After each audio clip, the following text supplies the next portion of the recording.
शांभवी कभी पापा को हक करके बोली आई लव यू? हाँ। अंकित आप बोले हैं? नहीं, कभी अमन आप बोले हैं?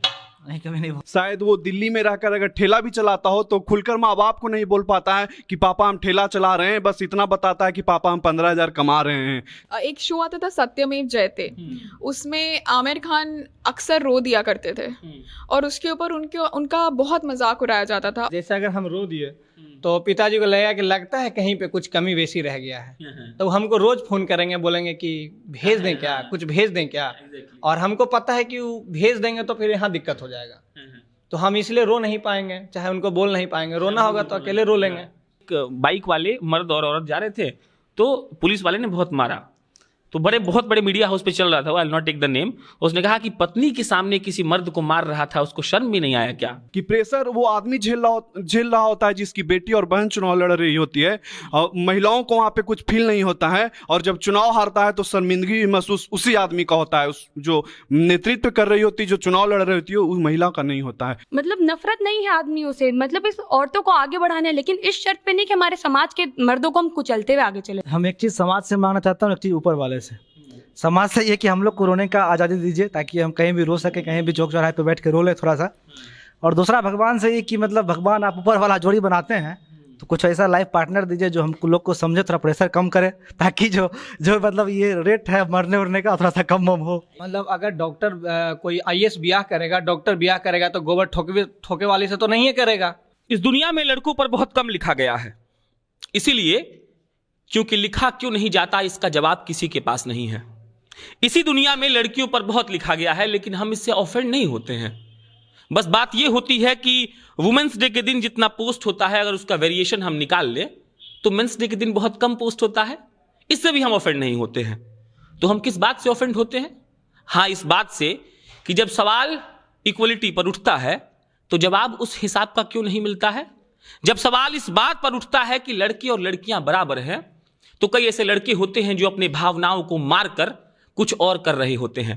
हमारे एक साथी हैं अंबुज, वो कहते हैं कि लड़के वो पिलर होते हैं जिन पर एक बिल्डिंग खड़ी होती है, वहां कोई मोटरसाइकिल आकर पार्क कर देता है और उसके बाद वो ये सोचता भी नहीं है कि पिलर पर कौन टिका हुआ है और किसके चलते वो घर टिका हुआ है। इसीलिए जैसा कि सौम्या ने आपसे वादा किया था, आज सौम्या के दया दृष्टि से होस्ट करने का मौका हमको मिला है। और अब नमस्कार, मेरा नाम प्रशांत राय है। आप जनता जंक्शन का स्पेशल सेगमेंट बोलना मना है देख रहे हैं। पहला सवाल अंकित से रहेगा। अंकित, भावनाओं को मार देना, लड़कियों से ज्यादा भावनाओं को मार देना, जिस पर नहीं लिखा जाता हो, क्या टिप्पणी रहेगी? देखिए, सबसे बड़ा चीज़ क्या है, जिम्मेदारी एक ऐसा चीज़ है जो कि हमें मजबूर करता है कि आप अपने भावनाओं से ऊपर उस चीज़ को रखें।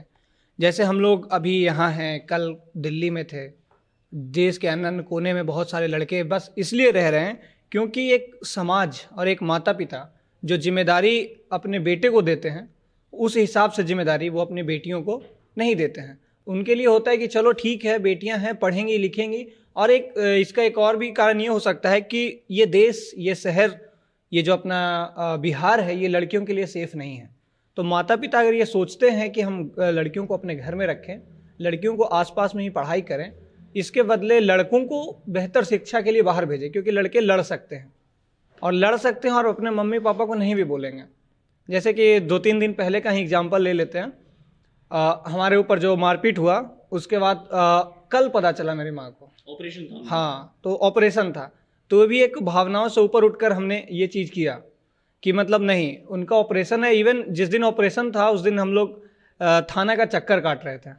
तो ये सब चीज़ें हैं कि मतलब भावनाओं को दबाना पड़ता है कभी कभी, मतलब एक माता पिता के खुशहाली के लिए, एक समाज के लिए परफेक्ट इंसान बनने के लिए। क्योंकि समाज तो अगर आप जब तक एक कहावत है कि जैसे पटना में कोई रह रहा है, बहुत लफंदरई किया पूरा ज़िंदगी और वो कोई एग्ज़ाम निकाल लिया, सरकारी नौकरी हो गया, तो ये कहा जाएगा कि बहुत मेहनत किया हो तभी ना आज ही बन गया है। और अगर एक लड़का है जो बहुत मेहनत कर रहा है, बहुत मेहनत करने के बाद भी अगर उससे कुछ नहीं निकलता है, तो उसको ये कह दिया जाता है कि है पटना में तो ऐश मौज कर रहा था, पूरा ज़िंदगी यही में खपा दिया, नौकरी कैसे होगा। तो यही सब चीज़ है, और आगे फिर डिबेट होगा तो बात करते हैं। इसका सबसे एग्जाम्पल अच्छा वाला ये है कि हम जब कर रहे थे यहाँ पे तैयारी पटना में रह करके, तो हमसे नहीं निकला हमसे IIT। तो जब हम इस फील्ड में आए, तो इस फील्ड में आने से पहले हमको मतलब बहुत ब्लेम किया गया कि मतलब तुम बाप का पैसा वहाँ रह के बर्बाद कर दिया, 2 लाख रुपया लग गया, बर्बाद कर दिया, वहाँ पे रहा, लोग बहुत बोले कि तुम मतलब कि छोड़ीबाजी किया, कुछ भी किया। और आज जब हम अच्छा कुछ काम कर रहे हैं तो वही लोग कहते हैं कि वाह बेटा बहुत अच्छा काम कर रहे हो। बैद्यनाथ, एक शब्द है प्रेशर, लड़कियों पर भी होता है, लड़कों पर भी होता है। ये आसानी से हम नहीं कह देंगे कि सिर्फ लड़कों पर होता है, लेकिन उसकी अगर तुलनात्मक वो किया जाए तो क्या पाते हैं आप? अगर हम इसको समाज के दृष्टि से अगर हम जोड़ कर देखें तो मैं एक विश्वविद्यालय का छात्र हूँ और अध्ययनरत छात्र हूँ, और इसकी तुलना हम 2 व्यू में करेंगे, एक लड़कों को मद्देनजर रखते हुए, एक लड़कियों को मद्देनजर रखते हुए। एक आम इंसान जो एक माँ बाप बिहार को अगर हम मद्देनजर रखते हुए देखते हैं तो शायद मेरे माँ बाप या समाज का भी जो भी लोग अगर वो माँ बाप हैं तो बच्चों को भेजकर विश्वविद्यालय में अगर वो किसी चीज़ का डिग्री ले रहा होता है तो उसको माँ बाप सोचते हैं कि बेटा पढ़ ले और कहीं अच्छा जगह जॉब ले ले, अपने आप को परिवर्तन उस विश्वविद्यालय से कर एक कहीं अपना एक सुटेबल अपना उस अनुकूल जॉब ले ले। लेकिन यही परिस्थिति अगर हम लड़कियों को देखकर जोड़कर देखेंगे तो बिहार में उन माँ बाप को हम देखते हैं, ज़्यादातर सुनते भी हैं कि उनको बस इतना तक ही खुशी होता है कि हम अपनी बेटियों को विश्वविद्यालय भेज दें और वो बस पढ़ ले, उसके बाद उसका शादी कर देंगे, उनका यहीं तक एक टेंशन होता है। तो अगर हम इस तुलनात्मक व्यू में देखें तो 2 चीज़ एकदम साफ दिख रहा है कि लड़कों के पास एक जिम्मेवारी होता है कि आपको विश्वविद्यालय से पढ़कर या तो प्लेसमेंट लें, नहीं तो उसके पहले आप कहीं सुटेबल हों, सेटल हों। और यही चीज़ लड़कियों में देखें तो उनमें ये प्रेशर नहीं होता है, माँ बाप के तरफ से भी और समाज के तरफ से भी। बस ये प्रेशर होता है, उनके माँ बाप पे प्रेशर होता है कि हमारे बेटियाँ आज पढ़ ले और वो बस पढ़ ले, यही उनके लिए काफ़ी होता है। तो हम बस इसका तार इस चीज़ से भी जुड़ता है कि जैसे अगर कोई बेरोजगार लड़का है तो उससे जो रोजगार लड़की वो ब्याह नहीं करेगी जो सर्विस वाली है, लेकिन अगर हम सर्विस वाले हैं तो हम बेरोजगार लड़की से ब्याह कर लेंगे। अच्छा, इस ऐसे विषयों पर डिबेट करने की एक दिक्कत ये होती है कि लोग आपको बहुत मिसअंडरस्टैंड करते हैं। होता क्या है कि हम बिहार के मास परिप्रेक्ष्य में बात कर रहे हैं, मतलब मेजोरिटी को लेकर। ऐसी कई लड़कियां और कई लड़के हैं, कई लड़कियां ऐसी भी हैं जो खुद से काम करना चाहती हैं, वो खुद ही प्रेशर ले लिए कि हमको काम करना है। तो ये हाँ, समाज ये नहीं चाहता है कि मतलब लड़कियां काम करें, माता पिता भी ये नहीं चाहते। माता पिता चाहते हैं कि एक डिग्री हो जाए कि लड़की इंजीनियर है तो इससे बढ़िया वाला इंजीनियर से उसका शादी हो जाएगा।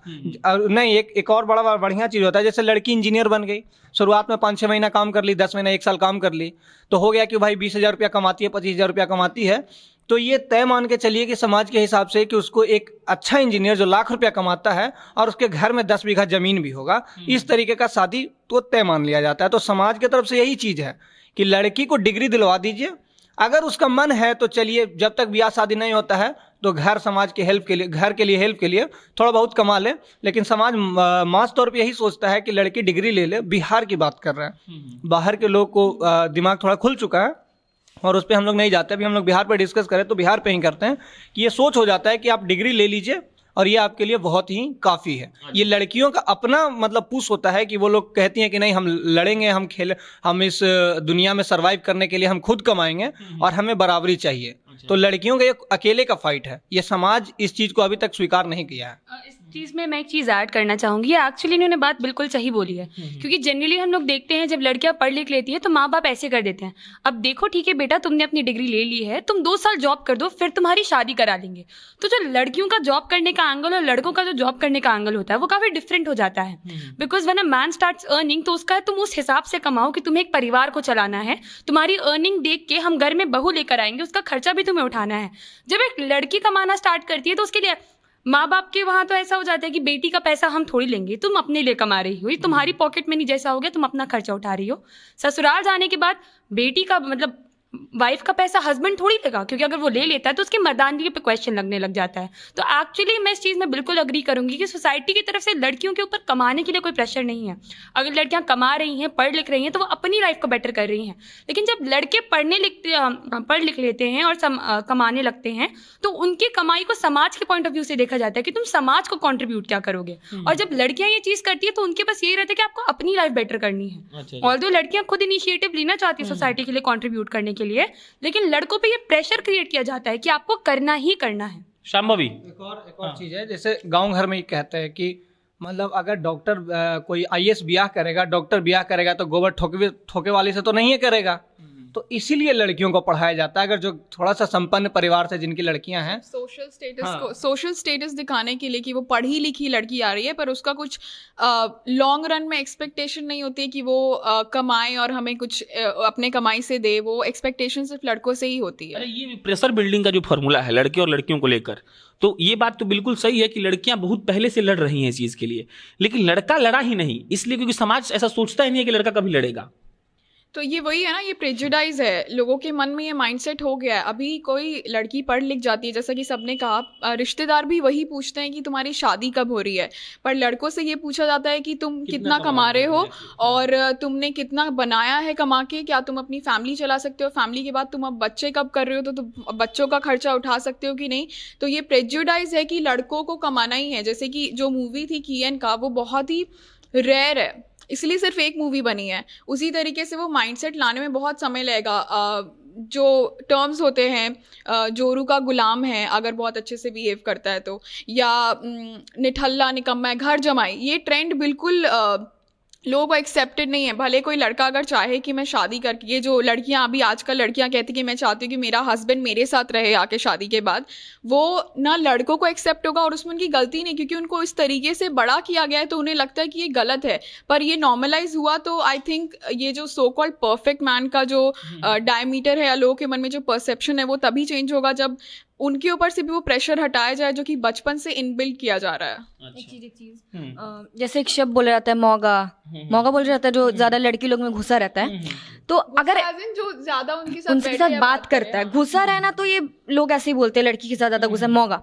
अगर हम लड़कियों को कुछ बोला जाता है तो हम लोग के पास ऐसा रहता है कि हम बोल सकते हैं कि यार मेरे साथ बुरा, हम लोग खुल के रो तो सकते हैं कम से कम। लेकिन अगर एक लड़का को बोला जाता है ना तुम मौगा हो, तुम ऐसा हो, तो वो खुल के रो भी नहीं सकता सोसाइटी के सामने। वो कहीं कोने में जाके रो लेगा, लेकिन सामने नहीं रोएगा। ये भी कहा जाता है कि तुम लड़की हो, क्या रो क्यों रहे हो, लड़कियों की जैसे रो। एग्जैक्टली, तुम लड़कियों की तरह क्यों रो रहे हो, मतलब तुम शुरू से ही तुमको सिर्फ मजबूत रहना है। अच्छा, ये ऐसे एक और, अगर चूड़ा के चूड़िया पहन लो, क्या बैद्यनाथ भाई, अगर मतलब अगर रोना ही है तो हाँ, तो हमारे समाज ने और फिल्मों, जैसा कि आईना कहते हैं हम फिल्म को, तो उन्होंने हमें ऐसे ही दिखाया है कि हम लोग, दर्द नहीं होता है और लड़का सब कुछ मैनेज कर सकता है। और सबसे बड़ी बात, वो जो प्रेशर होता है ना, मानो कि लड़का भी पढ़ लिया MBA, लड़की भी पढ़ ली MBA, तो होता ये है सर कि लड़का के पास ये एक टाइम स्पेन होता है कि इस टाइम स्पेन के बाद अगर तुम कमा के लाओगे उसके बाद आगे देखा जाएगा। लड़की के पास सही में टाइम स्पेन नहीं होता है, तो इस टाइम स्पेन पर बैद्यनाथ बताएंगे। मतलब इसको जो आप अभी टर्म बोले उसके जो प्रेशर होता है टाइम स्पेन का, कि अगर इतना उम्र के हो गए हो, इतना पढ़ लिए हो, तो आगे अब करना ही पड़ेगा तुमको। चलिए यहाँ से पहले हम शुरू करते हैं, फिर बैद्यनाथ बताएंगे। तो जो कमाने का जो प्रेशर है वो कैसे डिपेंड करता है शादी ब्याह पे, इसको समझिए। मेरा भी उम्र कितना हुआ पता नहीं, बताएंगे, मेरे ज़्यादा नहीं है, लेकिन अभी मतलब शादी ब्याह करने का उम्र नहीं है। लेकिन अब हम कमा रहे हैं तो मेरे घर में से प्रेशर है कि आपको अब ब्याह करना पड़ेगा। सही में बिल्कुल। देखिए, इसको अगर हम दो व्यू में देखें तो एक होता है कि एक संपन्न परिवार, और एक होता है संपन्न और खुशहाल परिवार, और एक होता है कि संपन्न परिवार नहीं, मतलब एकदम किसी तरह उसका जिंदगी चल रहा होता है। तो हाँ, एक निम्न वर्ग में जो लोग आते हैं उनको, उन पे बहुत प्रेशर होता है कि बेटा जल्दी पढ़ लो और जल्दी तुमको नौकरी कहीं ना कहीं करना ही है। शायद वो दिल्ली में रहकर अगर ठेला भी चलाता हो तो खुलकर माँ बाप को नहीं बोल पाता है कि पापा हम ठेला चला रहे हैं, बस इतना बताता है कि पापा हम 15,000 कमा रहे हैं। शायद उसका ये एक प्रेशर का एक रूप होता है जो हम लोगों के पास ये देखने को मिलता है। लेकिन यही अगर खुशहाल और संपन्न परिवार को अगर हम देखें तो मैं आज विधि का छात्र हूँ और ऐसे कई स्टूडेंट हैं जो इस बे में नहीं आना चाहते हैं हाई कोर्ट और सिविल कोर्ट में कि हम प्रैक्टिस करेंगे तो मेरे ऊपर क्या बीतेगा। मतलब कि वो बोल नहीं पाते हैं कि हम कितना कमाएंगे, वो खुद सोचते नहीं हैं, लेकिन वो परिवार को नहीं बोल पाते हैं कि हम कितना मतलब कमाएंगे। लेकिन यही चीज़ अगर उनको प्लेसमेंट हो जाता है तो वो खुल कर बोलते हैं। लेकिन यही चीज़ अगर संपन्न परिवार में होगा तो लोग बोलेगा कि नहीं बेटा तुम सिविल कोर्ट, हाई कोर्ट और सुप्रीम कोर्ट में तुम प्रैक्टिस करो, लेकिन पैसा का फिक्र मत करो। और ये दो चीज़ हम अपने आप को अगर हम जिस फील्ड में तो देखते हैं तो ये साफ दिखने को मिलता है, जो कि हम अभी उदाहरण हम दोनों रूप में आपको दिए। प्रेशर का एक और छोटा सा एग्जांपल है। हम लोग दिल्ली में थे तो ऐसे देखे होंगे, सब लोग देखे ही होंगे कि आधा से ज़्यादा इंजीनियर और जर्नलिस्ट, जो भी मतलब बोलने वाला जो भी प्रोफेशन है, उसके बच्चे कॉल सेंटर में काम कर रहे हैं। मतलब आधा से ज़्यादा बच्चे, और घर पे बोल रहे हैं कि अरे हम तो यहाँ इंजीनियरें हैं, पैसा अच्छा कमा रहे हैं वो लोग, 25,000 30,000 कमा रहे हैं। इंजीनियर भी एक मतलब जो आजकल लोग अच्छा कॉलेज नहीं है तो वो भी 20-25,000 ही दे रहा है, और ग्रोथ लगभग बराबर ही है। लेकिन उसमें ये हिम्मत नहीं है कि अपने घर वालों से बोल सके कि देखिए ना हम कॉल सेंटर में काम कर रहे हैं। तो अपने जिम्मेदारियों को वो इस कदर निभा रहा है, और उसका ब्याह शादी भी इसी नाम पे होता है कि वो इंजीनियर है, और वो इंजीनियर ब्याह शादी हो गया कोई छोटे घर की लड़की से, तो उस लड़की को ये पता नहीं है कि मतलब एक मतलब इंजीनियर में और मतलब ये कॉल सेंटर में काम करने वाले लड़के में फ़र्क क्या है, क्योंकि वो भी टाई बेल्ट पहन के सुबह में चला जाता है ऑफिस और शाम में आता है, वो भी चला जाते हैं, ये भी चला, दोनों को टारगेट सेट होता है, इनको भी टारगेट सेट होता है, इंजीनियर को भी टारगेट सेट होता है। तो इस तरीके से एक भ्रम की स्थिति बहुत ज़्यादा है, और ये सब चीज़ देखिए एक चीज़ से कंबाइंड है, भावनाओं से। बच्चा लड़का को पता है कि देखिए हमको पैसा भेजना है, पैसा हम यहाँ से भी उतना ही कमा रहे हैं, इंजीनियर होते तो भी इतना ही कमाते हैं, तो वो पैसा भेज रहे हैं घर पर। मतलब एक लड़की को ये मतलब कम से कम नहीं होता है कि अगर आप नौकरी कर रहे हैं तो हमको पैसा दीजिए, वो है कि आप रखिए, अगर आप हेल्प कर दे रहे हैं अपने मम्मी पापा को तो ये आपकी बहुत अच्छी बात है कि आप हेल्प कर रहे हैं, एक एज ए वुमेन आप एक घर को थोड़ा सा स्टेबल करने में हेल्प कर रही हैं। लेकिन एक लड़का अगर 5,000 रुपये कमाता है, बहुत छोटा सा बात बता रहे हैं, हम लोग कमाते तो शुरुआती सैलरी मेरा 1,500 रुपया था, तो 5,000 जब हुआ तो 5,000 हुआ तो हम उस समय अपने घर पे भेज दिया करते थे 2,500 रुपये, 2,500 से 3,000 रुपये, और कहीं कहीं कंटेंट लिख के जो भी थोड़ा बहुत हो जाता था तो अपना घर चल जाता था। मतलब दिल्ली में रहना, और इवन आप दिल्ली में हैं तो आपको दिखाना भी है कि नहीं भाई हम लोग दिल्ली में हैं। अगर कोई गांव से आया तो उनको पता भी चलना चाहिए ना कि लड़का कमा रहा है, घर पे भेज रहा है ना, 2,500 भेज रहा है, लोग को ये है कि दिल्ली में है तो 20,000 रुपये तो खर्च आम बात है, तो उनको दिखाना भी है। तो उसके लिए आपके पास एक अच्छा घर हो तो होना ही चाहिए। तो एक अच्छा घर लेने का मतलब है 10,000 लेने का मतलब है 3 लोग रह रहे हैं तो एक एक इंसान पे 3,500 3,500 रुपया पड़ा ना, 3,500 रुपया पड़ गया, और खाना पीना रहना सब चीज़ मिला के तो आप समझिए 5,000 हम कमा रहे हैं, 6-7 हज़ार वो कमा रहे हैं, 5-6 हज़ार ये कमा रहे हैं, तो मतलब हम लोग मिला जुला के कमा रहे हैं 15 से 18,000 रुपये। उसमें से 2,500 हम भेज दे रहे हैं, कुछ वो भेज दे रहे हैं, कुछ अपना ये घर भी भेज दे रहे हैं, तो हम लोग को मिला जुला के बचा उस सैलरी में से 8,000 रुपया। तो ये बस वो भावना ही था कि हम सब कुछ भेज के सिर्फ 10,000 रुपये का रूम अफोर्ड कर लेते थे, क्योंकि हम लोग कुछ और काम कर लेते थे। अब क्या क्या बताएं, बहुत सारा काम किए। एक सवाल है इसमें, ये हम फिर भूल जाएंगे। शामिल कभी पापा को हक करके बोली आई लव यू? हाँ। अंकित आप बोले हैं? नहीं कभी। अमन आप बोले हैं? नहीं कभी नहीं बोले। मैदनाथ बोले हो कभी? हाँ अक्सर हम बोला करते हैं। चलिए आप क्यों नहीं बोले, लीजिए।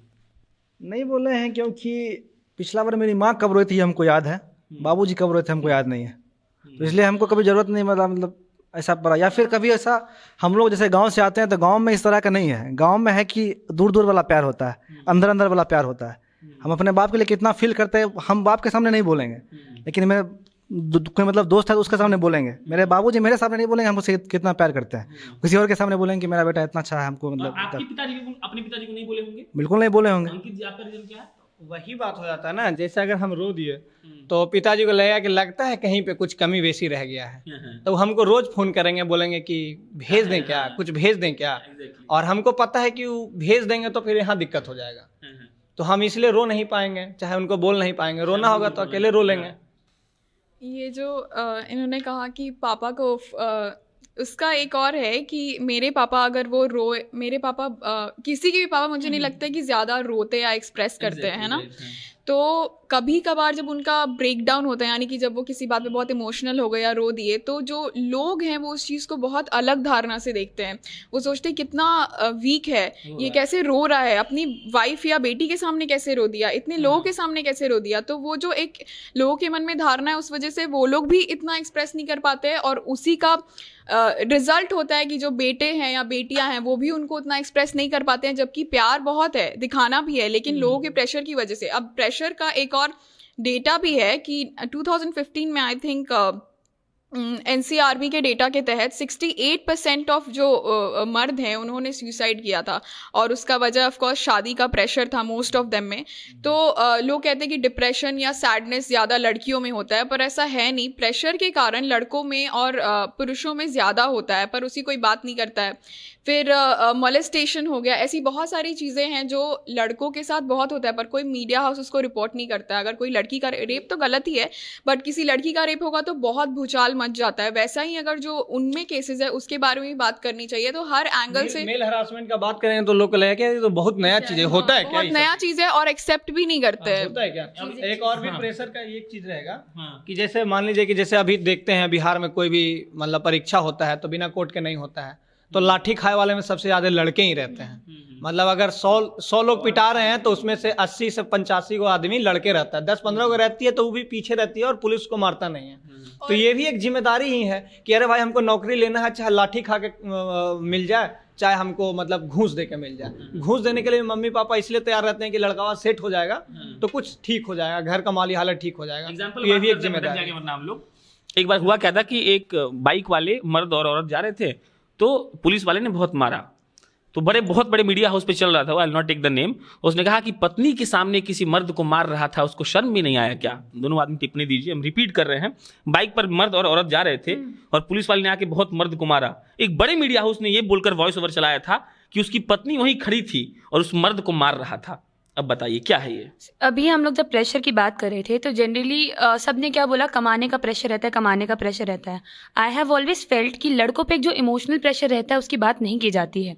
एक वो जो टैग है, बहुत ही क्लीशे सा डायलॉग है, मर्द को दर्द नहीं होता है। आयुष्मान खुराना की एक बहुत ही अच्छी पोएट्री थी, आप सबने सुनी होगी, उन्होंने मेंस डे पे डाली थी। तो एक रहता है ना, एक लड़के से आप एक्सपेक्टेशन बना लेते हैं वो बचाएगा। अगर कोई मेरे ऊपर हाथ उठा रहा है तो मुझसे उम्मीद नहीं है कि सौम्या अपने लिए पलट के मारेगी। अगर मेरे साथ अंकित सर खड़े हैं तो अंकित जी उसको मारेंगे, सौम्या क्यों मारेगी? सौम्या तो लड़की है। तो वो लड़कों पे ना एक अनसेट प्रेशर हमेशा रहता है। मतलब लड़कियों के लिए ठीक है, बहुत सोसाइटी में डिफिकल्ट है रहना, लेकिन लड़कों को भी ना अपना एक स्टैंडर्ड मेंटेन करना होता है, क्योंकि उनकी मर्दानगी पे सीधा सवाल उठा दिए जाते हैं। ये जो मीडिया हाउस ने वॉइस ओवर करके चलाया कि पत्नी के सामने पति को मारा, दिक्कत ये नहीं है उनके हिसाब से कि पति को मारा, दिक्कत उनके सामने ये है कि आप उसकी वाइफ के सामने उसकी वीकनेस को कैसे दिखा रहे हैं। क्योंकि अगर आप एक आदमी की वीकनेस को हाईलाइट कर देते तब तो उसको समाज में जीने का हक ही नहीं है। एक आदमी सख्त रहेगा, अगर उसकी वाइफ के सामने उसको पीटा जा रहा था तो उसको भी पलट के पीट देना चाहिए। कोई ये नहीं सोचेगा कि हो सकता है उस आदमी ने पलट के शायद इसलिए नहीं पीटा क्योंकि वो अपनी पत्नी की सेफ्टी चाहता था। हो सकता है अगर वो पलट के पुलिस वाले के ऊपर हाथ उठा देता तो उसे थाने ले जाया जा सकता था। उसके बाद उसकी वाइफ कैसे चीजों को हैंडल करती है, ऐसे इसके बारे में कोई नहीं सोचता है। कोई ये सोचना ही नहीं चाहता है कि एक मर्द अगर किसी सिचुएशन में शांति से उस चीज को हैंडल कर लेता है तो उसके पीछे का क्या रीजंस रहे होंगे। अब उसी दिन जैसे हमारे ऊपर लाठीचार्ज हुआ, आप लोग भी चाहते, आप लोग भी वहां रुक सकते थे, अमन जी फंस गए थे, पीयूष जी फंस गए थे, पर आप लोग क्यों भागे? भागना जरूरी था। उस भागने को कुछ ना समझ लो, कायरता समझ सकते हैं, लेकिन आपको पता है, हमें पता आपका भागना उस दिन क्यों जरूरी था। क्योंकि अगर आप लोग उस दिन नहीं भागे होते तो हमारे 2 साथी जो अंदर रह गए थे उन्हें बाहर नहीं निकाल सकते थे। तो लड़कों की जो चुप्पी होती है, जो मर्दों की साइलेंस होती है ना, वो समाज समझ नहीं पाता है। और अगर कोई आदमी उस साइलेंस को फिल करने की कोशिश करे, अपने इमोशंस को प्लेटर पे ला के लोगों को बताने की कोशिश करे कि मैं जो कर रहा हूँ वो क्यों कर रहा हूँ, उसे मौका का टाक दे दिया जाता है। अरे ऐसे कैसे बात कर रहे हो, आदमी को तो फर्क ही नहीं पड़ता है, तुम अपनी शक्ति मेंटेन करके करो। शक्ति मेंटेन करके क्या होगा कि एक दिन ये प्रेशर इतना बिल्ड हो जाएगा कि I will go and hang my self. ऐसी शक्ति मेंटेन करने का क्या फायदा? ऐसे समाज में आपको क्यों रहना है जहां आप एक जेंडर की लड़ाई इतनी ज्यादा लड़ते हैं और दूसरा जेंडर अगर अपने हक के लिए बात भी करने आए तो आप उसको गलत बना देते हैं। अब फेमिनिज्म की हम जब बात करते हैं, ठीक है, अब अभी क्या हो गया है कि अगर कोई लड़का जनरली सपोर्ट में भी बोल रहा है कि ठीक है लड़की है, even I am a feminist, तो लड़का फेमिनिस्ट कैसे हो सकता है? क्यों नहीं हो सकता है? सबसे पहली चीज तो यहाँ ये क्लियर होनी चाहिए कि feminism is not about hating main. मतलब नफरत नहीं है आदमियों से, मतलब इस औरतों को आगे बढ़ाना है, लेकिन इस शर्त पे नहीं कि हमारे समाज के मर्दों को हम कुचलते हुए आगे चले जाएं। क्योंकि दोनों पिलर साथ में रह के ही चल सकते हैं और ये लोग समझते ही नहीं है। अगर हो क्या रहा है अभी कि आदमियों को ना, एक तो बहुत गंदी लाइट में आ गए आजकल के मर्द। एक रेपिस्ट की वजह से हर लड़का जज किया जाता है। मतलब मैं झूठ भी नहीं बोलूंगी, अभी मैं ऑटो में जाती हूँ, एक दिन हुआ, मुझे बहुत खराब लगी वो चीज़ खुद। मैं बैठी हुई थी एंड आप लोगों ने मुझे देखा, मैं बहुत कॉन्शियसली ऐसे पैर वैर फोल्ड करके नहीं बैठती हूँ जनरली, तो उस लड़के का पैर गलती से मेरे पैर से टच हो गया। वो लड़का इतना घबरा गया, उसने शायद मुझे लगता है 2 मिनट के इंटरवल में 50 बार सॉरी बोल दिया। उसने ऑटो रुकवाया और वो आगे जाके बैठ गया। उस दिन मुझे ये चीज़ रियलाइज हुई कि मेरा पैर भी उसके पैर से टकराया था।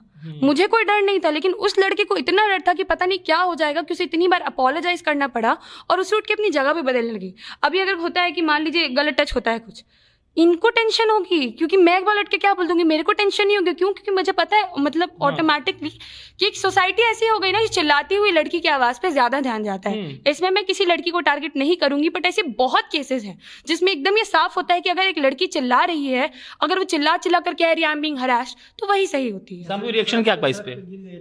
मुझे हाँ, इसने ठीक बोला, लेकिन मुझे इस चीज़ के ऊपर एक और ऐड करना है कि जब सिर्फ समाज या फिर सिर्फ लड़कियों के पर्सपेक्टिव से नहीं, इवन ऑन सोशल मीडिया हम कहते हैं कि हम बहुत आगे बढ़ गए हैं, हम बहुत इक्वालिटी में बिलीव करते हैं, एक शो आता था सत्यमेव जयते, उसमें आमिर खान अक्सर रो दिया करते थे और उसके ऊपर उनका बहुत मजाक उड़ाया जाता था और वो अपने अगले एपिसोड में ये चीज़ कहते भी थे कि मैं रो रहा हूँ पर मैं कंट्रोल नहीं कर पा रहा हूँ।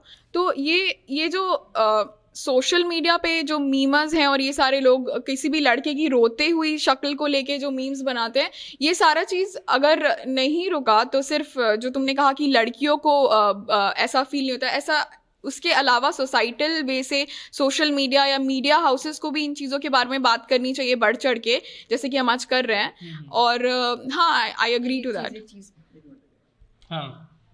प्रेशर का आप मतलब इससे एक अंदाज मतलब लगा सकते हैं कि महिला का और पुरुष का जो दोनों का जो एवरेज लाइफ होता है उसको आप कंपेयर कर लीजिए, बस इससे आपको पता चल जाएगा मतलब प्रेशर का कितना लाइफ पर प्रभाव पड़ता है। और एक लड़का के लिए सबसे बड़ा चुनौती ये है कि उसकी बीवी मतलब उसको समझने वाली होनी चाहिए। इसलिए क्योंकि मान लीजिए कि हमको बाहर में कोई दिक्कत हुआ तो हम बाहर में नहीं रो सकते हैं, लेकिन हम सोचते हैं कि अपनी बीवी के जब गोद में जाए तो रो लें। लेकिन अगर जब हम घर जाएंगे तो मेरी बीवी मेरी माँ का शिकायत कर रही होगी तो हम क्या करेंगे उस सिचुएशन में? प्रेशर बनेगा। इनफैक्ट ये कहा जाता है ना हमेशा, behind every successful man there is a woman, but हम उस चीज़ को क्यों नहीं एक्सेप्ट कर सकते कि behind every successful woman there can be a man, हर हस्बैंड, हर फादर, व्हाटएवर। तो देयर इज अ मैन, या ऑफ कोर्स। अभी मतलब मैं कह रही हूँ सामाजिक धारणा से ये चीज़ नहीं मानते हैं ना लोग। हम शुरू में एक चीज़ बोले थे कि इंडिपेंडेंट वुमेन ही क्यों होता है, इंडिपेंडेंट मैन क्यों नहीं होता है।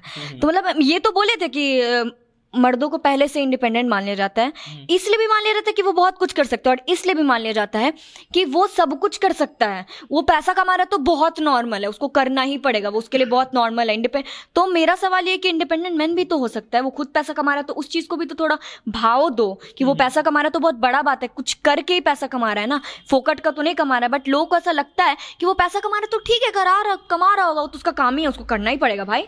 शादी ब्याह होता है जब पटना में, चाहे कहीं शहर घर में, चाहे कोई भी बड़ा होटल होता है तो उसके सामने वो गार्ड रहता है।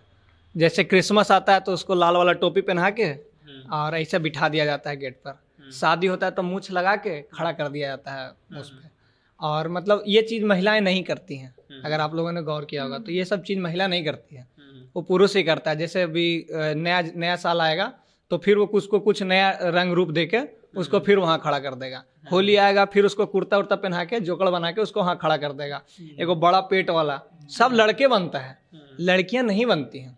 क्योंकि देखिए आप अगर हम कितना भी निचले स्तर पे चले जाएंगे तो हम ये चीज़ अफोर्ड नहीं करेंगे कि हम अपनी बीवी को भी भेजें कि जाओ तुम काम करके आओ, जाओ तुम जोकड़ बन के आओ। जोकड़ हम बन के जाएंगे और वो सुबह में हम पैसा देंगे और फिर सुबह में पैसा देंगे और वो घर चलाएंगे। तो ये एक सोसाइटी का ये थॉट हो चुका है और इससे हम लोग बिल्कुल भी दरकिनार नहीं कर सकते हैं। और इसीलिए जो अभी अमन ने बोला कि लाइफ स्पैन पे भी काउंट कर लीजिए, लोग बोलते हैं कि लड़कियों से ज़्यादा लड़कों से ज़्यादा मतलब एक उम्र जीती हैं महिलाएं, ये स्टडी भी कहता है। और लड़कियां मतलब रोग बीमारी को लड़ने के लिए लड़कों से ज़्यादा सक्षम होती हैं। तो इसके पीछे क्यों, यही तो चीज़ है ना। फिजिकल टेंशन के साथ साथ अगर मेंटली अगर कोई टेंस्ड है तो ये बहुत ही बड़ा मतलब एक बड़ा ही टॉपिक है जिस पे हम लोग को एक एपिसोड करके इस पर बात भी करना चाहिए। वैद्यनाथ, एक्सप्रेशन का एक्सेप्टेंस क्यों नहीं है? काहे भावना रुक जाता है लड़का का? इसके पीछे कई कारण होता है कि लड़कों का भावनाएं जो होता है वो रुक जाता है। मतलब पूरा एक लड़कियों का होता है कि एक निखर जाता है जो एकदम सामने आ जाता है, लेकिन लड़कों का ये चीज़ नहीं हो पाता है। हम एक साफ शब्दों में लेके चलूँगा आपको राजनीति, हम थोड़ा सा इसको राजनीति की तरफ मोड़ते हैं। तो संविधान में ऐसा प्रावधान है, पहले नहीं था जब महिलाओं को उसमें अधिकार नहीं दिया गया था। खूब संसद में बिहार के सड़कों पर खूब हल्ला हुआ और आर्टिकल 33 और 332 के तहत संविधान को इसमें अमेंडमेंट करते हुए राज्य सरकार के हर विधानसभा में इसमें महिलाओं को दर्जा देने हेतु और लोकसभा में भी महिलाओं को सीट के लिए इसमें प्रावधान दिया गया 84th अमेंडमेंट को लेकर। हम इसको अब सीधे बिहार की ओर रुख करते हैं। सपोज एक कोई नामचीन व्यक्ति की वाइफ एक चुनाव लड़ती है, तो वो वाइफ चुनाव नहीं लड़ती है, वो बस संविधान के लिए, बिहार के लिए खाना पूर्ति करने के लिए बस उस सीट से महिलाओं को सीट दिया जाता है। लेकिन उस लड़की या उस औरत को जिताने के लिए उसका हस्बैंड, उसका बाप, अगर उसका पूरा पॉलिटिक्स है तो वो चुनाव लड़ा रहा होता है, और उस लड़की के पास एक कोई प्रेशर नहीं होता, उससे ज्यादा प्रेशर उसके पूरा परिवार के पास होता है। और हाँ, और अगर जीतती है तो लोग कहता है कि अच्छा उसके चलते जीत गई, उसका परिवार के चलते जीत गई, और अगर हारती है तो उस आदमी पे ही तमाचा लगता है, जिस परिवार का ही तमाचा लगता है जो उनके परिवार से बिलोंग कर रहे होते हैं। यही एक प्रेशर होता है कि प्रेशर वो आदमी झेल रहा होता है जिसकी बेटी और बहन चुनाव लड़ रही होती है, और महिलाओं को वहां पे कुछ फील नहीं होता है, और जब चुनाव हारता है तो शर्मिंदगी महसूस उसी आदमी का होता है, उस जो नेतृत्व कर रही होती है, जो चुनाव लड़ रही होती है, उस महिला का नहीं होता है। तो साफ शब्दों में शायद हम इस चीज को आपको बता पा रहे हैं। एग्जैक्टली। चलिए इसको कम ही रखेंगे, इतना ज्यादा डिस्कस करने से कोई फायदा नहीं है। बाकी सौम्या का जो नियम है कि सबसे अंतिम में ये पूछा जाएगा कि इसका उपाय क्या है, तो उपाय पूछेंगे। अंकित से शुरुआत करते हैं। इंग्लिश में एक कहावत है, interdependency is better than independency. तो हम लोग मतलब समझाइए। हाँ, तो यही कह रहे हैं कि एक दूसरे, मतलब हम एक महिला और एक पुरुष एक बैलगाड़ी के दो पहिया की तरह हैं, और ये एक दोनों इंटरडिपेंड हैं एक दूसरे पे। अगर एक पहिया हट जाए और इंडिपेंडेंटली एक पहिया नहीं चल सकता है, तो मेरा यही कहना है कि देखिए एक बढ़िया सा एक बैलेंस बना के आगे बढ़ना चाहिए, एक महिला का और एक पुरुष का। महिलाओं को चाहिए कि पुरुषों का मतलब भावनाओं को भी ध्यान दिया जाए, उनसे बात किया जाए, उनको भी समय दिया जाए कि आप भी अगर आपके साथ कुछ है तो आप बताइए, अगर आपको किसी तरीके के हेल्प की ज़रूरत है तो चाहिए। और इसका सबसे बढ़िया एग्जांपल हमको ठेला पे मिलता है, जो सुबह सुबह चाय बेचता है, वहाँ पे एक बूढ़ा और एक बूढ़ी, ये एक जवान या एक जवान औरत, एक जवान मर्द, दोनों मिलकर काम कर रहे होते हैं। तो ये हम लोग हर क्लास के सोसाइटी में इस चीज़ को इम्प्लीमेंट क्यों नहीं कर सकते हैं? मतलब एक कहते हैं ना कि अरे भाई हमारे घर में किस चीज़ का समस्या है, गाड़ी है, ये है, वो है, लड़का हमारा जज है, लड़की काहे काम करेगी, तुम रहो ना, ऐश मौज करो। तो इस चीज़ को हम लोग को बदलना है, और हम लोग को इस चीज़ पे काम करना है कि interdependency is better than independency. हम लोग को आज़ाद नहीं होना है, हम लोग को एक दूसरे पर आत्मनिर्भर होकर इस गाड़ी को, इस जीवन रूपी गाड़ी को आगे बढ़ाना चाहिए, जिससे कि एक बहुत ही अच्छे समाज की परिकल्पना को आकार मिल सकता है। मेरे हिसाब से उपाय तो सभी लोग देंगे, मुझे कहना है थैंक यू। मेरे आसपास जितने भी मेरे लाइफ में, सबसे पहले मेरे father, then all my friends, जो इतने खुशनसीबी से मेरे जितने गाय फ्रेंड्स हैं वो सारे ऐसे हैं जो कि बहुत ही रिस्पेक्टफुल तरीके से बात करते हैं। ऑफिस में ऐसे लोग हैं जो कि ये नहीं सोचते कि वो लड़की है तो उसको उसका बेनिफिट मिल रहा है इसलिए वो आगे बढ़ रही है, वो ये सोचते कि वो इतनी काबिल है। तो ऐसे लोगों को हमेशा थैंक यू। और आप सबसे ये मेरी उम्मीद रहेगी कि जो ये प्रेशर है, जो ये स्टीरियोटाइप है, जो ये पूर्वाग्रह है कि लड़के और मर्द ऐसे ही होने चाहिए, उन्हें इसी तरीके से व्यवहार करना चाहिए, उसे प्लीज़ हटाइए, क्योंकि वो प्रेशर उनको कहीं ना कहीं बहुत हद तक खाता है। इससे मुझे एक छोटी सी कहानी भी बतानी है। जो इसने कहा कि भाव देने की बात, तो जब मुझे पहली सैलरी मिली थी मुंबई में, तो मैं लोकल ट्रेन से ट्रैवल कर रही थी, और वो बहुत कम अमाउंट था, लेकिन उस वक्त मुझे लगा कि वो अमाउंट के लिए मुझे कितना मर मर के वो थोड़े पैसे मिले। और उसमें जब मैंने मेरे पापा को फ़ोन करके बोला कि आपके लिए क्या खरीदूँ, तो उन्होंने बोला वो सारे तुम रखो, तुम्हारी मेहनत के पैसे हैं।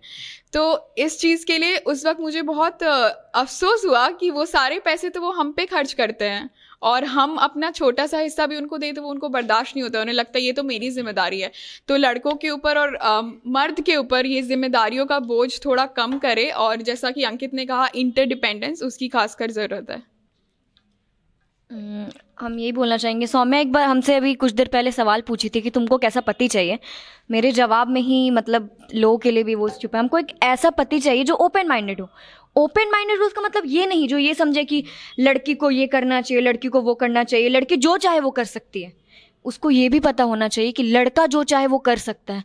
लड़का का मन है वो चूड़ी पहनेगा, लड़का का मन है वो टिकटॉक पे वीडियो बनाएगा, सिंदूर लगा के रहेगा, वो उसका मन है, क्योंकि वो अपनी चीज़ को एक्सप्रेस कर रहा है। तो लोगों को ये एक्सेप्ट करना चाहिए ओपन माइंड होके, लड़कियों के लिए भी और लड़के के लिए खास कर, क्योंकि वो हर चीज़ दबा के लगते हैं। शादी जल्दी करना है आपको? नहीं, अपनी क्लोजिंग स्टेटमेंट में मैं बस ये कहना चाहती हूँ कि लड़कियों की आज़ादी की लड़ाई हमने बहुत लड़ी है, वोट देने की, पार्लियामेंट में बैठने की, हर चीज़ की, लेकिन कभी किसी ने ये दिया ही नहीं कि लड़कों की भी एक आज़ादी की लड़ाई होनी चाहिए। लेकिन ये आज़ादी की लड़ाई बहुत बड़ी ऐसे मास लेवल पे नहीं होगी, क्योंकि ये लड़ाई ना बड़ी बेसिक सी चीज़ की, और वो इमोशनल एक्सप्रेशन की, कि लड़के भी खुलकर अपनी फीलिंग्स बता पाए, खुल के कभी बता पाए कि हाँ आज मैं थोड़ा लो फील कर रहा हूँ, आराम से बैठकर रो पाए बिना ये सोचे कि समाज उन्हें उनके आंसुओं की वजह से कमज़ोर समझेगा। क्योंकि मेरी दादी कहा करती थी मुझसे ये चीज़ जो मुझे आज तक याद है, कि रोने के लिए और किसी और के सामने रोने के लिए बहुत हिम्मत चाहिए होती है। लड़कों के पास वो हिम्मत तो है, लेकिन वो आज़ादी नहीं। मैं अपने बातों को इस तरह कंक्लूड करना चाहूँगा कि हर घर में फ्रेंडली इन्वायरमेंट हो। जैसे कि अगर एक बाप है तो उसके सामने बेटा भी बैठे, बेटी भी बैठे, और उनकी जो वाइफ हैं वो भी बैठे, और उनकी जो बहू आएगी वो भी बैठे, ताकि इससे ये सॉल्यूशन सोल्व हो जाएगा कि अगर घर में कोई धंधा करने के लिए कोई ज़मीन लेना है ताकि उस पर कल कुछ बनाया जाए, तो सिर्फ बाप अपना व्यू रखे लेकिन उसमें सबका मन हो। जैसे उनका बेटी का ही मन हो, पुतोह का भी मन हो, उनकी वाइफ का ही मन हो और बेटा का ही मन हो। लेकिन ये आम अक्सर बिहार में जहाँ हमें वहाँ देखा जाता है कि ये सिर्फ निर्णय बेटे के द्वारा ही उन पे छोड़ दिया जाता है कि बेटा जो निर्णय लेगा वही सर्वमान होगा। लेकिन हमें लगता है कि अगर फ्रेंडली इन्वायरमेंट आपके घर में रहेगा, मेरे घर में रहेगा, हर किसी के घर में रहेगा, तो हर लोग उस पर अपना कुछ ना कुछ व्यू देगा और एक अलग उसका सोल्यूशन निकलेगा। तो मैं मानता हूँ कि एक फ्रेंडली इन्वायरमेंट भी होना बहुत ज़रूरी है। हम एक चीज़ समाज से मांगना चाहता हूँ, एक चीज़ ऊपर वाले से। समाज से ये कि हम लोग को रोने का आज़ादी दीजिए, ताकि हम कहीं भी रो सके, कहीं भी चौक चौराहे पे बैठ के रो ले थोड़ा सा। और दूसरा भगवान से ये कि मतलब भगवान आप ऊपर वाला जोड़ी बनाते हैं तो कुछ ऐसा लाइफ पार्टनर दीजिए जो हम लोग को समझे, थोड़ा प्रेशर कम करे, ताकि जो मतलब ये रेट है मरने उड़ने का थोड़ा सा कम हो। ऐसा नहीं ना कि मतलब सृष्टि और आप कुछ प्लानिंग कर लिए हो। मतलब आई वांट टू नो, वो भी बोल रही है कि पार्टनर चाहिए, आप भी बोल रहे हैं कि पार्टनर चाहिए। चलिए, तो लड़कों के लिए रहेगा कि अपने बाप के पास जाना और कहना कि हम आपको मिस करते हैं, और बेटियों के लिए कि अपने भाई को पकड़ कर पूछना कि जब तुमको रोने का मन होता है तो रोते काहे नहीं हो। और इस समाज के लिए कि लड़के को अगर रोने का इच्छा हो, लड़का अगर कमाना नहीं चाहता हो, लड़के को कुछ और करने की इच्छा हो, तो इसे इजाज़त दीजिए। काहे कि रोने का मन सबका करता है, और जब कोई पकड़ के किसी को रो लेता है ना तो दिल हल्का हो जाता है। बाकी मेरा नाम प्रशांत है। सौम्या से आज हम ये पद छीन लिए थे, ये कुर्सी पर सौम्या बैठती हैं, और शो शुरू होने से पहले चिल्ला के बोलिए भाई साहब कि कोई होस्ट कर रहा है, कोई ये कर रहा है, कोई वो कर रहा है, हम क्या जॉब छोड़ दे। तो अगली बार यही बैठेगी। लड़का का था इसलिए हम बैठ गए थे। इन सभी लोगों का शुक्रिया रहेगा। इन सबको जानते हैं आप, वैद्यनाथ थे ये। वैद्यनाथ हमारे मित्र हैं, इनको बुलाया गया था। डिबेट अच्छा करते हैं। आपको भी कैसा लगा ये कमेंट बॉक्स में लिखकर बताइएगा। और जो साहब आज पहली बार बैठे हैं उनको आप जानते हैं, नाम अंकित शर्मा है। और इसीलिए देख रहे हैं माइक बार बार ऐसे करके बोल रहे थे क्योंकि ऊपर लाना पड़ रहा था हमको। और लड़कों को विशेष ये ध्यान देते हैं लड़कों पर, इसलिए आज हमने इनको बैठाया था। कैमरे के पीछे वरुण झा है। बहुत बहुत धन्यवाद।